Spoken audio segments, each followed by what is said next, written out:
Good evening दोस्तों, कैसे हैं आप। मिरातुल उरूस के रिव्यू के साथ हाज़िर हूँ।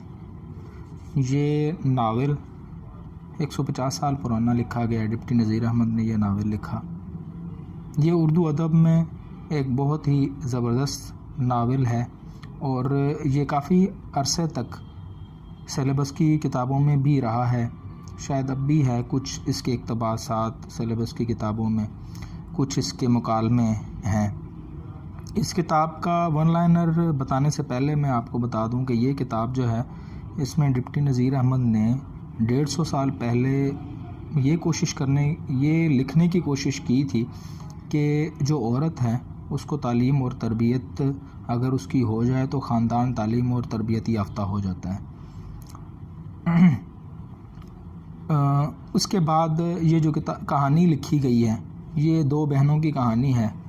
वन लाइनर इसका ये है, एक बहन बड़ी है, अकबरी उसका नाम है, और दूसरी बहन छोटी है, उसका नाम अस्करी है। एक ही घर में दोनों पली बड़ी हैं। एक जो है वो तालीमी याफ्ता और तरबियत याफ्ता है, तो उसका घर का जो माहौल है वो भी बड़ा बेहतरीन है, और जो बड़ी बहन है वो ना तालीमी याफ्ता है ना तरबियती याफ्ता है, तो उसके जो घर का माहौल है वो भी ठीक नहीं है। वो ना अपनी घर की चीज़ों की हिफाजत रखती है।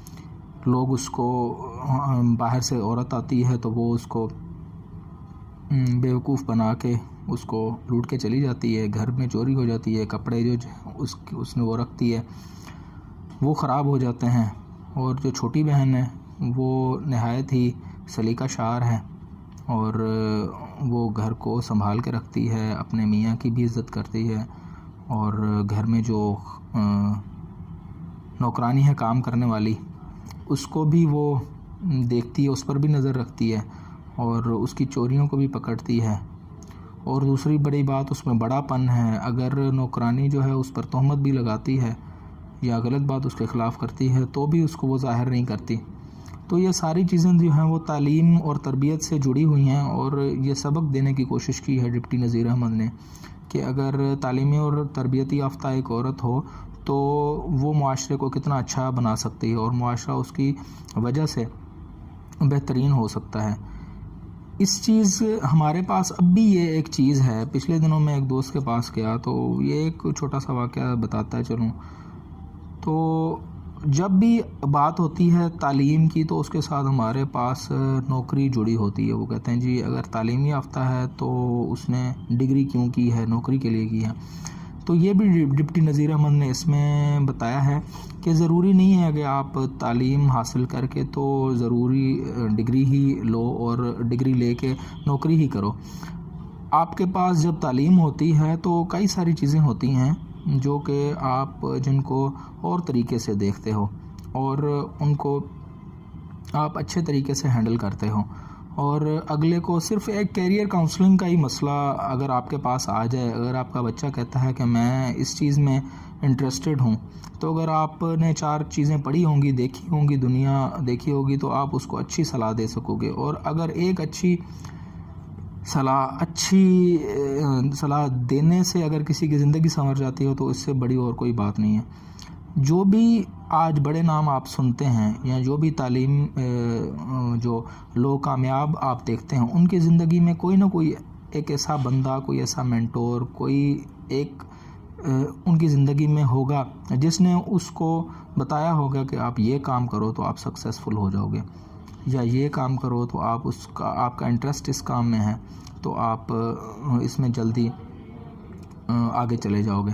जैसे कि जावेद चौधरी कहता है कि मुझे मुमताज़ मुफ्ती ने कहा था कि आप लिखना शुरू कर दें, और जब मैंने लिखना शुरू कर दिया तो मैं सक्सेसफुल हो गया। इसी तरह कई सारे लोग हैं जिनको कोई उनका मेंटोर होता है, कोई उस्ताद होता है जो उनके अंदर जो छुपी एक चीज़ होती है वो उसको ढूंढ लेता है। तो अगर आपकी घर में अगर मेंटोर हो, क्योंकि सबसे ज़्यादा जो बंदा सीखता है वो घर से सीखता है। एक और चीज़ जो हमारे पास होती है, हम बच्चों को ज़्यादा ट्यूशन पे छोड़ देते हैं ट्यूशन लेने के लिए। अगर आप ख़ुद पढ़ाएं बच्चों को तो शायद आप ज़्यादा अच्छा पढ़ा सकते हैं बजाय उस उस्ताद के जो ट्यूशन में उसको पढ़ाता है, क्योंकि आप अपने बच्चे की साइकी बहुत अच्छे तरीके से देखते हो। अच्छा, नावल की तरफ आते हैं। इसमें जो बड़े किरदार हैं वो तो मैंने आपको बता दिए। उसके बाद जो भी छोटे छोटे किरदार हैं उनको ऐसा ही लगता है देख के कि ये इसमें चलते फिरते किरदार हैं और जीते जागते। वो आपको ये आप किताब पढ़नी शुरू करेंगे, नावल पढ़ना शुरू करेंगे तो आपको कोशिश यही होगी कि ये नावल मैं ख़त्म करके ही उसको दम लूँ, क्योंकि इसमें जो इसकी लैंग्वेज है, उसकी जो ज़बान है वो बहुत ही अच्छी है, मज़ेदार ज़बान है। और पुरानी ज़बान की वजह से इसमें इतनी मुश्किल ज़बान भी कोई नहीं है। ये एक बड़ी जो हमारे पास मसला होता है कि हम जब भी पुरानी किताब का ज़िक्र करते हैं तो साथ ही ये जहन में ज़रूर सवाल आता है कि ये ज़रूर मुश्किल किताब होगी, लेकिन ये इतनी मुश्किल किताब नहीं है। पुराने अल्फाज ज़रूर हैं इसमें, काफ़ी सारे पेशे हैं इस तरह के जो अब मादूम हो चुके हैं, वो उनका बड़ा ज़िक्र आपको इसमें मिलेगा। और काफ़ी सारे अल्फाज इस तरह के मिलेंगे जो अब यूज़ नहीं होते, लेकिन आप उसको पढ़ेंगे तो आपको मज़ा आएगा इस किताब को पढ़ते हुए।